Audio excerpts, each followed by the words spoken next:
प्यारे बच्चों, आप सभी का आपकी अपनी हिंदी की कक्षा में।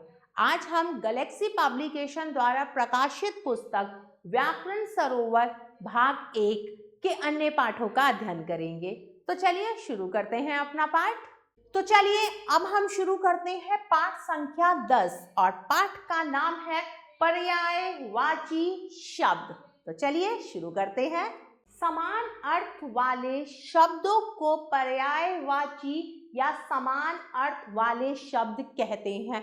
वो शब्द जो समान अर्थ प्रकट करते हैं उन्हें हम पर्यायवाची या समान अर्थ वाले शब्द कहते हैं।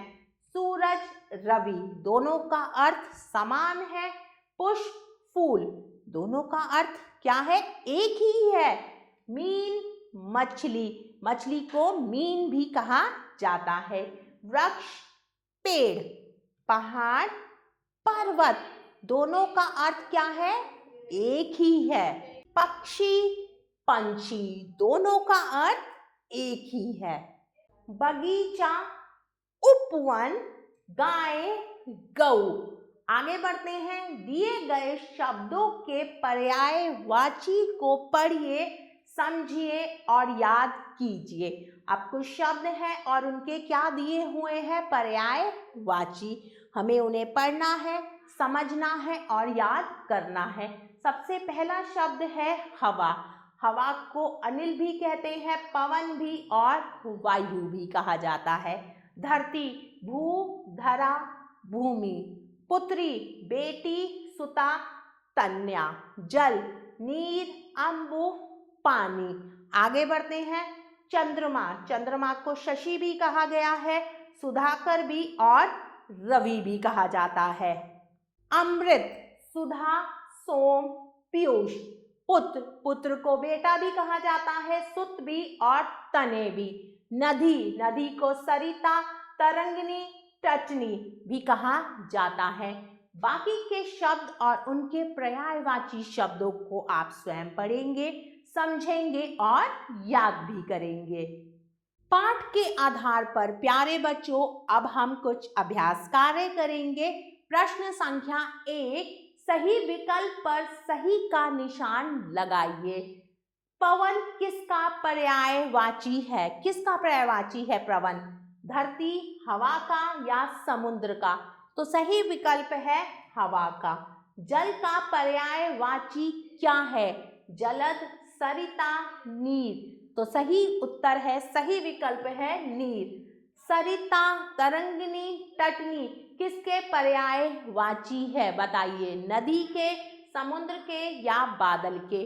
तो सही विकल्प है नदी के। आगे बढ़ते हैं प्रश्न संख्या 2 की तरफ। निम्नलिखित शब्दों का उनके पर्यायवाची से मिलान कीजिए। अब शब्द हैं और दूसरी तरफ क्या है? उनके पर्यायवाची। तो चलिए मिलान करते हैं। बेटा, बेटा को पुत्र भी कहा जाता है। वन, वन को हम जंगल भी कहते हैं। पेय, पेय को हम क्या कहते हैं? रास्ता। धरती, धरा, रात को रात्रि भी कहा जाता है। आगे बढ़ते हैं प्रश्न संख्या 3 की तरफ। निम्नलिखित शब्दों के 3 पर्यायवाची लिखिए। पहला है समुद्र। समुद्र को सागर भी कहा जाता है और क्या कहा जाता है? सिंधु। धरती को भू भी कहते हैं, धरा भी कहते हैं। गाय को हम गऊ भी कहते हैं और धेनु भी कहते हैं। दूध, दूध को हम दुग्ध भी कहते हैं और क्या कहते हैं? तो प्यारे बच्चों, कुछ शब्दों के 2 पर्यायवाची मैंने लिखे, कुछ का 1 लिखा, तो बाकी के पर्यायवाची आप स्वयं लिखेंगे। आगे बढ़ते हैं। दिए गए चित्रों के 3 पर्यायवाची लिखिए। अब चित्र है, उनके भी 3 पर्यायवाची लिखने हैं। तो देखिए, ये चित्र है, इसका एक पर्यायवाची है मछली, एक है मीन। इसे क्या कहते हैं? इसे हम चांद कहते हैं। इसे हम चांद कहते हैं और क्या कहते हैं? चंद्रमा कहते हैं। और तीसरा पर्यायवाची आप स्वयं लिखेंगे। चलिए आगे बढ़ते हैं। इसे वृक्ष भी कहा जाता है, पेड़ भी कहा जाता है और तरु भी कहा जाता है। ये क्या है? इसे हम पर्वत भी कहते हैं, पहाड़ भी कहते हैं और गिरी भी कहते हैं। आगे बढ़ते हैं। समान अर्थ वाले शब्दों के खाने में समान रंग भरिए। अब आपको क्या करना है, कुछ शब्द हैं, उनके सामने कुछ खाने बने हुए हैं। जैसे आँख है, आँख को हम नेत्र भी कहते हैं, तो आँख के खाने में और नेत्र के खाने में आप समान रंग भरेंगे।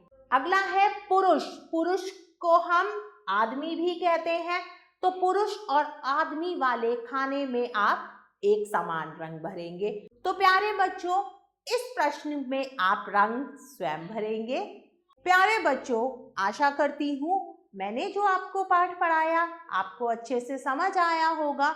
हम पुनः फिर मिलेंगे एक नए पाठ के साथ। तब तक के लिए आभार।